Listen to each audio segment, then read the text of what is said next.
Hi everyone. I wanted to make a video for this week's announcement to just make sure everybody's on track with the proposal essay. The proposal essay is located in the Module 4 folder.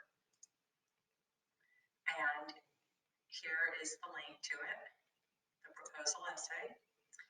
Here are tips for writing a proposal paper, kind of just generic tips.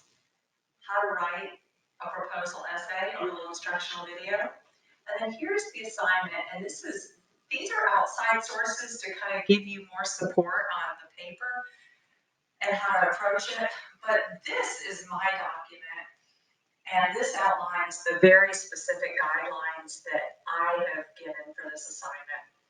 So first and foremost, before you choose a topic, and many of you have selected topics and posted them to that discussion board forum where you gave your topic ideas. But the problem was they weren't all accurate. Make sure you read through the different postings for that and read my feedback, and that might also help you with choosing your topic. So your topic should relate to you or a loved one, and your paper should try to propose a solution to a problem or an issue or an inefficiency. And of course, you have to first show that the problem exists or that the inefficiency exists. It could be something at your dry cleaners that you go to. It could be at your job. It could be at your grocery store that you go to. Maybe you go to Harris Teeter at Longleaf, and maybe there's some policy or procedure or a way that things are done at that particular Harris Teeter. So what I'm trying to explain is that your topic is going to be extremely narrowed down to, you're not going to write a paper on all the Harris Teeters or on all grocery stores. You're going to write a paper about what you think is a problem or an issue or an inefficiency at, for example, the Harris Teeter at Longleaf. And we're going to understand that probably you work there or you used to work there, and that's how you're aware of this issue. And you're going to explain the issue to us, whatever the problem or issue is.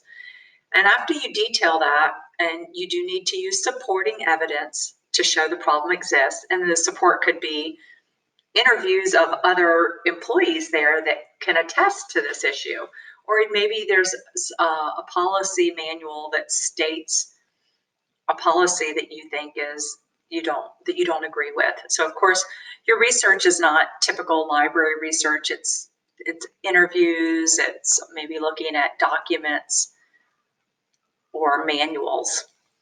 So you're going to show that the problem exists, or maybe it's not a problem, maybe it's an inefficiency or a policy that you don't agree with, and then you're going to propose an improvement for that problem or that inefficiency or that policy that you think is unfair. And this is a rather short paper. It's 3 to 4 type pages. And the most important thing you should be working on this week is making sure you have a really solid topic. And your topic is very solid if it relates to you, if it's very narrowed down. We're not doing national issues or state issues. You're dealing with an exact policy, procedure, or inefficiency in a class you are currently taking at your current job, and you will name the class, you will name the job if it's the job. If it's at your apartment complex, maybe there's something with the way the dumpsters are there that you think is not efficient, or there's a rule about that, or there's a rule about animals at your apartment complex. So you would name the apartment complex. You are going to be very, very specific about your topic. And once you show in part of your paper that this issue exists, then you're going to spend the rest of your paper, which may be longer than explaining the problem. It might be shorter. The solution might be take less amount of words to explain. And then you're going to show in part of your paper what your solution or improvement is. So we also have a chapter in the book on this, and I'll show that to you in just a second. Here's where you're going to submit the essay. Just a reminder, you cannot attach a Google Doc. You can attach your link. So you would copy the link and then you would just paste the link into the submission area, or you could actually paste the paper, but you can't attach, the way you can attach Word files, you can't attach Google Docs. And I think some people are doing that, and so I'm not able to open up your paper. So let's go into the textbook. And the textbook is right here, the ebook.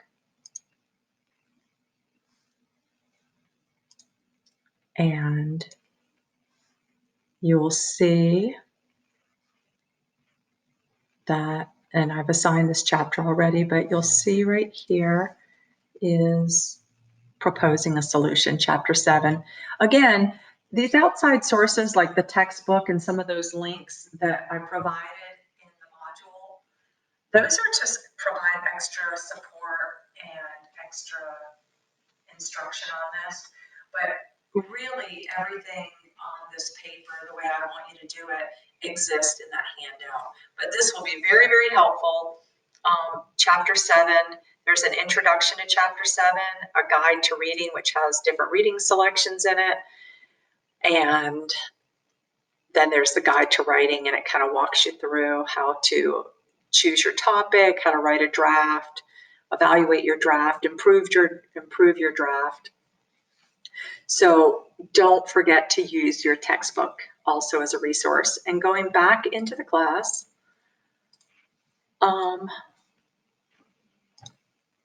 I just want to bring you right back to the Module 4 folder, the proposal essay. And again, this handout is very, very, very crucial to your understanding. I hope this helps. Please reach out if you have questions. I will continue to check the discussion board for your topic ideas to provide feedback. But unless you have named a very specific place here at Wilmington, or if you live in Castle Hayne, or if you're a true distance student, maybe you live in Charlotte, or heck, you could live in Barcelona and be taking this class. But your issue should be something that you have firsthand knowledge of, although you do have to bring in sources as well. I hope you have a great week, and please do not hesitate to reach out if you have questions.